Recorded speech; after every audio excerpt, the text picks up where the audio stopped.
যে ব্যক্তি আল্লাহ এবং তার রাসূল আলাইহিস সালাতু ওয়াস সালামের নির্দেশকে মানে না, সে হলো খারাপ মানুষ। এবং যে যতটা দূরে আল্লাহ এবং তার রাসূলের নির্দেশ থেকে, সে তত বেশি খারাপ। কিন্তু এর ভিতরে আবার সবচাইতে খারাপ, সবচেয়ে নিকৃষ্ট বলে একটা কথা আছে। খারাপ মানুষের ভিতরে আবার সবচাইতে খারাপ মানুষ বলতে একটা কথা আছে, আর এটাই নবী সাল্লাল্লাহু আলাইহি ওয়াসাল্লাম বিভিন্ন হাদিসে ফুটে উঠেছে। সবচাইতে খারাপ মানুষ, সবচাইতে মন্দ লোক, সবচেয়ে নিকৃষ্ট ব্যক্তি হলেন ওই ব্যক্তি যে ব্যক্তি দ্বিমুখী, যার ভেতরে দ্বিমুখিতা আছে। এক একজনের সঙ্গে এক এক রূপে তিনি আবর্তিত হয়ে থাকেন। এই লোকটি হলো মানুষের মধ্যে সবচাইতে খারাপ মানুষ। সহিহ বুখারী এবং মুসলিমে আবু হুরায়রা রাদিয়াল্লাহু তাআলা আনহু থেকে বর্ণিত, নবী আলাইহিস সালাতু ওয়াস সালাম ইরশাদ করেছেন, ওয়া তাজিদুনা শাররান নাসি যাল ওয়াজহাইন। তোমরা মানুষদের ভিতরে সবচাইতে খারাপ লোক দেখতে পাবা ওই লোকদেরকে যাদের দুইটা চেহারা, দুইটা মুখ, অর্থাৎ দুইটা রূপ আছে। আল্লাযী ইয়াতি হাউলাই বিওয়াজহিন, যারা কিছু লোকের কাছে আসলে এক ধরনের রূপ ধারণ করে, আবার ওয়ায়াতি হাউলাই বিওয়াজহিন, আবার তাদের বিপরীত বা বিরোধী বা ভিন্ন লোকদের কাছে গেলে ভিন্ন রূপে নিজেকে সেখানে প্রকাশ করে। চগলখোর কিসিমের মানুষ, মুনাফিক কিসিমের মানুষ, এর কাছে একরকম বলে, ওর কাছে গিয়ে আরেক রকম বলে। এর কাছে এসে একটা সাজে, ওর কাছে গিয়ে আরেকটা সাজে। এই মুনাফিকি, এই দ্বিচারিতা, এই চগলখড়ি, এই কপটতা, এই চরিত্র যার ভেতরে আছে, সে হলো মানুষদের ভিতরে সবচেয়ে খারাপ মানুষ। আল্লাহ সুবহানাহু ওয়া তাআলা আমাদের সবাইকে হেফাজত করুন। অত্যন্ত নিকৃষ্ট এবং মন্দ একটি স্বভাব। এই স্বভাব কোনো কোনো ক্ষেত্রে মানুষকে কুফরি পর্যন্ত নিয়ে যায়। এই মুনাফিকি যদি দ্বীনের বিষয়ে হয় এবং নেফাতে ইতিকাদি হয়, নেফাতে আকবর হয়, তাহলে মানুষ কাফের পর্যন্ত হয়ে যায়। আর এমনি দুনিয়াবি কারণে যদি হয়, চারিত্রিক ত্রুটির অংশ হিসাবে, তাহলে সেক্ষেত্রে এই নেফাকি, এটা একাধারে মানুষকে প্রতারণা করা, ধোঁকা দেওয়া, মিথ্যা রূপ ধারণ করা, মানুষকে ক্ষতিগ্রস্ত করা, চগলখড়ি করা, মুনাফিকি করা, অনেকগুলো নিষিদ্ধ কর্ম এই একটি চরিত্রের ভিতরেই নিহিত আছে। এই জন্য সবার কাছে ভালো থাকার চেষ্টা, অথবা সবার কাছে গিয়ে তার গল্প বলা, তার বিরোধীর কাছে গিয়ে তার গল্প বলা, এই চগলখড়ি, দ্বিচারিতা বা মুনাফিকির চরিত্র আজকাল সমাজে প্রচুর পরিমাণে আছে। আমাদের সবার ভিতরে কম বেশ এই দুশ্চরিত্র আছে। আল্লাহ তাআলা আমাদের সবার চরিত্রকে সংশোধন করবার তৌফিক দান করুন। দ্বিতীয়ত যে ব্যক্তি নিকৃষ্ট, সে হলো ওই ব্যক্তি যার ভয়ে মানুষ তার কাছ থেকে দূরে থাকে। জানে তার কাছে গেলে, তার মুখোমুখি হলে, তার পালায় পড়লে সে কোনো না কোনো ক্ষতি করবে। তার ক্ষতির ভয়ে তার থেকে মানুষ দূরে থাকে, তাকে অ্যাভয়েড করে চলে, তার থেকে মানুষ বেঁচে চলে। এরকম সন্ত্রাসী হতে পারে, চিটার বাটপার হতে পারে, যে কোনো ধরনের খারাপ চরিত্রের মানুষ, যার অনিষ্ট থেকে, যার ক্ষতি থেকে বাঁচার জন্য মানুষ তাকে এড়িয়ে চলে, তার থেকে দূরে থাকার চেষ্টা করে। এই মানুষ হলো মানুষের ভিতরে সবচেয়ে নিকৃষ্ট মানুষের তালিকা। এক্ষেত্রে সহিহ বুখারী হাদিসে আসছে এবং মুসলিম হাদিসটি বর্ণিত হয়েছে। নবী রাসূলুল্লাহ সাল্লাল্লাহু আলাইহি ওয়াসাল্লাম ইরশাদ করেছেন, ইন্না শাররান নাসি ইনদাল্লাহি মানজিলাতান ইয়াউমাল কিয়ামা। কিয়ামতের দিন খারাপ মানুষের মধ্যে সবচেয়ে নিকৃষ্ট খারাপ মানুষ হবে আল্লাহর কাছে ওই ব্যক্তি, মান তারাকাহুন নাসু ইত্তিকা শাররিহ, যে ব্যক্তিকে মানুষ পরিহার করছে, ত্যাগ করছে, তার থেকে দূরে থাকে তার ক্ষতির ভয়ে। সবাই জানে যে তার কাছে গেলে বা তার কাছে ভিড়লে বা তার পথ মাড়ালে বা তার পালায় পড়লে সে আমার কোনো একটা ক্ষতি করবে। তাহলে আমাকে চিন্তা করতে হবে যে আমার ভেতরে এরকম কোনো স্বভাব আছে কিনা। কোনো মানুষ আমার কাছে আসে না, ভিড়ে না, আমার ভয়ে, আমার ক্ষতির ভয়ে, আমার জুলুমের ভয়ে, আমার অবিচারের ভয়ে, আমার অন্যায়ের ভয়ে, এরকম আছে কিনা। যদি হয় তো মনে রাখতে হবে এটা আমার জন্য অত্যন্ত নিকৃষ্ট একটি চরিত্র যে আমার ভিতরে আছে। তাহলে মনে রাখতে হবে যে এর মানে হলো আল্লাহর কাছে আমি সবচেয়ে নিকৃষ্ট মানুষ। আমরা অনেকেই বরং উল্টা গর্ব করে থাকি, যখন আমার ধারে কাছে মানুষ ভয় ভিড়ে না, আমি মনে করি যে আমি খুব বাহাদুর মানুষ, ভয় আমার ধারে কাছে আসে না।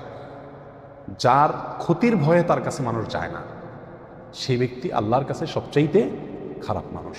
আল্লাহ তাআলা আমাদের সবাইকে কোমল হওয়ার তৌফিক দান করুন, যেন সব মানুষ আমাদের কাছে আসতে সৎ সাহস করে, আমাদেরকে আমাদের ক্ষতির ভয়ে ভীত সন্ত্রস্ত মানুষ না থাকে। মুসনাদ আহমদের এক বর্ণনা আসছে, নবী রাসূলুল্লাহ সাল্লাল্লাহু আলাইহি ওয়াসাল্লাম বলেছেন যে সবচেয়ে নিকৃষ্ট মানুষ হলো সে যে ব্যক্তিকে মানুষ সম্মান করে তার ক্ষতির ভয়ে।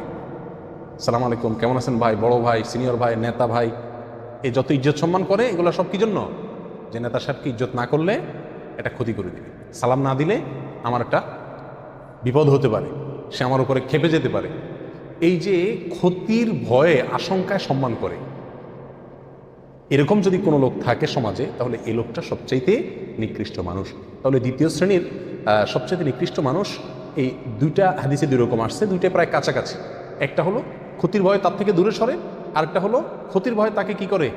সম্মান করে। এক কথায় যে ব্যক্তির মানুষের ক্ষতি করে, মানুষ প্রতি অবিচার করে, মানুষের প্রতি জুলুম করে, আর তার জুলুমের ভয়ে মানুষকে তাকে সম্মান করতে বাধ্য হয় অথবা তার থেকে দূরে থাকে, এই লোকগুলো হলো সবচাইতে নিকৃষ্ট মানুষ।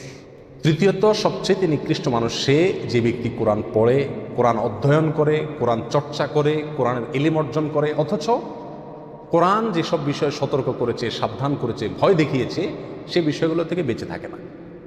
অর্থাৎ কোরআন তাকে যে সতর্ক করেছে, সাবধান করেছে, সেই সাবধানতা, সেই সতর্ক করাটা দ্বারায় সে নিজে সতর্ক হয় না, নিজে কি হয় না? সাবধান হয় না। এক কথা কোনো পরিবর্তন হয় না। অন্য কথা বলতে পারি, এলেম শিখে সে অনুযায়ী কি নাই? আমল নাই। কোনো কোনো বর্ণনা আসছে, এক্ষেত্রে ওলামা ইকরামের কথা বলা হয়েছে, ওই আলেম, যে আলেম তার এলেম দ্বারায় কোনো উপকৃত হয় না, সে নিজের এলেম দ্বারা কি হয় না? নিজে উপকৃত হয় না বা মানুষকে উপকার করতে পারে না। অর্থাৎ এলেম শিখ কিন্তু সে অনুযায়ী কি নেই? আমল নাই। এগুলো সবচেয়ে নিকৃষ্ট মানুষ। মুস্তাদরাক হাকিমের এক হাদিসে বর্ণিত হয়েছে, নবী রাসূলুল্লাহ সাল্লাল্লাহু আলাইহি ওয়াসাল্লাম বলেছেন, ওয়া ইন্না মিন শাররিন নাসি রাজুলান ফাজিরান ইয়াকরাউ কিতাবাল্লাহি লা ইয়ারআউই ইলা শাইইন মিনহু। আর নিশ্চয়ই মানুষের ভিতরে সবচেয়ে নিকৃষ্ট মানুষ হলো, সবচেয়ে খারাপ মানুষ হলো ওই লোক, ফাসেক মানুষ, ওই খারাপ মানুষ যে ব্যক্তি আল্লাহর কিতাব পড়ে, অথচ আল্লাহর কিতাবে যে বিষয়ে সতর্ক সাবধান করা হয়েছে সে বিষয় দ্বারা নিজেকে কি করে না? সাবধান সতর্ক করে না, মন্দ কাজ থেকে বেঁচে থাকে না, কিতাব অনুযায়ী আমল করে না। এগুলো সবচেয়ে খারাপ এবং নিকৃষ্ট মানুষ। 4 নম্বর সবচেয়ে নিকৃষ্ট মানুষ সে যে ব্যক্তি দুনিয়াবি কোনো কারণে তার দিনকে ধ্বংস করে, দুনিয়াবি স্বার্থের কাছে দিনকে বিক্রি করে দেয়, ধর্মকে বিক্রি করে দেয়, দিনদারিকে বিক্রি করে দেয়, আমানতদারিকে বিক্রি করে দেয়, আল্লাহর ভয়কে, তাকওয়াকে বিক্রি করে দেয়। কিসের ভয়ে? কিসের বিনিময়ে? দুনিয়ার কোনো তুচ্ছ বিষয়ের বিনিময়ে। দুনিয়ার যত বড় বিষয় হোক না কেন এটা তুচ্ছ। দুনিয়ার যে কোনো বিষয়ের বিনিময়ে যে ব্যক্তি তার দিনকে বিক্রি করে দেয়, এই লোকগুলো 4 নম্বর সবচাইতে নিকৃষ্ট মানুষ। এক্ষেত্রে সুনান ইবনে মাজাহ হাদিসে আসছে, নবী রাসূলুল্লাহ সাল্লাল্লাহু আলাইহি ওয়াসাল্লাম বলেছেন, আবু উমামা রাদিয়াল্লাহু আনহু বর্ণনা করছেন, মিন শাররিন নাসি মানজিলাতান ইনদাল্লাহি ইয়াওমাল কিয়ামাতি আবদুন আযহাবা আখিরাতাহু বিদুনিয়া গায়রিহি। আল্লাহর কাছে কিয়ামতের দিন নিকৃষ্ট মানুষদের মধ্যে সবচাইতে নিম্ন স্তরে নিকৃষ্ট মানুষ, সবচাইতে খারাপ মানুষ, মন্দ লোক ওই ব্যক্তি যে ব্যক্তি তার আখেরাতকে নষ্ট করে ফেলছে, আখেরাতকে বরবাদ করে ফেলছে, আখেরাতের স্বার্থকে জলাঞ্জলি দিয়েছে। কিসের কারণে? অন্য কোনো ব্যক্তির কাছ থেকে দুনিয়া পাবে এই আশায়, দুনিয়ার লোভে কারোর প্রতি জুলুম করেছে, কাউকে হত্যা করেছে, কারোর ক্ষতিগ্রস্ত করেছে, তাহলে তার দিনকে ধ্বংস করলো। কিসের কারণে? সামান্য দুনিয়ার কারণে। এ লোক হলো সবচাইতে নিকৃষ্ট মানুষ। আল্লাহ সুবহানাহু ওয়া তাআলা আমাদের সবাইকে এই দুশ্চরিত্র থেকেও হেফাজত থাকার তৌফিক দান করুন। কারোর ভিতরে যদি এই স্বভাবগুলো থাকে, কেউ যদি এই গুণ থাকে যে দ্বিচারিতা আছে, মুনাফিকি আছে, কপটতা আছে, সবার কাছে ভালো থাকার প্রবণতা আছে, সামনে একরকম পিছে আরেক রকম, এরকম চরিত্র যদি থাকে তাহলে সেখান থেকে বের হয়ে আসতে হবে। কেউ যদি এমন হয় যে তার ভয়ে মানুষ দূরে থাকে তার কাছ থেকে, তার ক্ষতির ভয়ে, অথবা তাকে সম্মান দেখায় তার ক্ষতির ভয়ে, তাহলে নিজেকে কোমল হৃদয়ের করতে হবে, কোমল আচরণের করতে হবে, যাতে করে মানুষ তার ক্ষতির ভয়ে তার থেকে দূরে না থাকে, আতঙ্কে না থাকে। তৃতীয়ত, আল্লাহর কালাম যদি আমরা পড়ি, শিখি, আলোচনা করি, জানি, চর্চা করি, তাহলে সেই কোরআনের যেসব আয়াতগুলো আমাদেরকে সাবধান করছে, আল্লাহর আযাবের ভয় দেখাচ্ছে, সেগুলোকে নিজের ভিতরে ধারণ করতে হবে এবং সেগুলোকে আমলে নিয়ে কোরআনের সতর্কতাকে গ্রহণ করে নিজের সতর্ক হতে হবে, সাবধান হতে হবে। এবং দুনিয়ার কোনো তুচ্ছ স্বার্থের কারণে কোনো মানুষকে ক্ষতি করা, জুলুম করা বা যে কোনোভাবে দিনকে জলাঞ্জলি দেওয়া, দিনকে বিক্রি করে দুনিয়া কামাই করা, এটা যাবে না। এটা যদি করা হয় তাহলে সেক্ষেত্রে আপনি আমিও কি হয়ে যাব? মন্দ এবং নিকৃষ্ট মানুষের তালিকাভুক্ত হয়ে যাব। আল্লাহ তাআলা আমাদের সবাইকে সবচেয়ে প্রিয়, সবচেয়ে শ্রেষ্ঠ, সবচেয়ে ভালো মানুষ হওয়ার তৌফিক দান করুন। আমাদের অন্য একটা আলোচনায় আমরা পেশ করেছিলাম কোরআন এবং হাদিসের আলোকে আল্লাহর কাছে সবচেয়ে প্রিয় মানুষ কারা।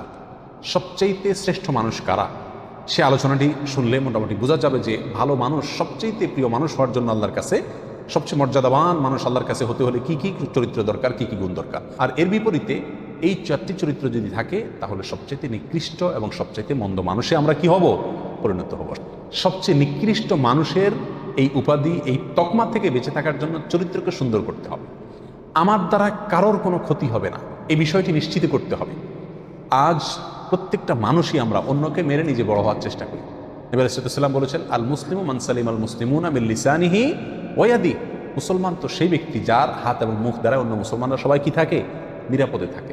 যার হাত মুখ দ্বারা অন্য কেউ নিরাপদে থাকে না, তার ভিতরে মুসলমানিত্ব পূর্ণ মাত্রায়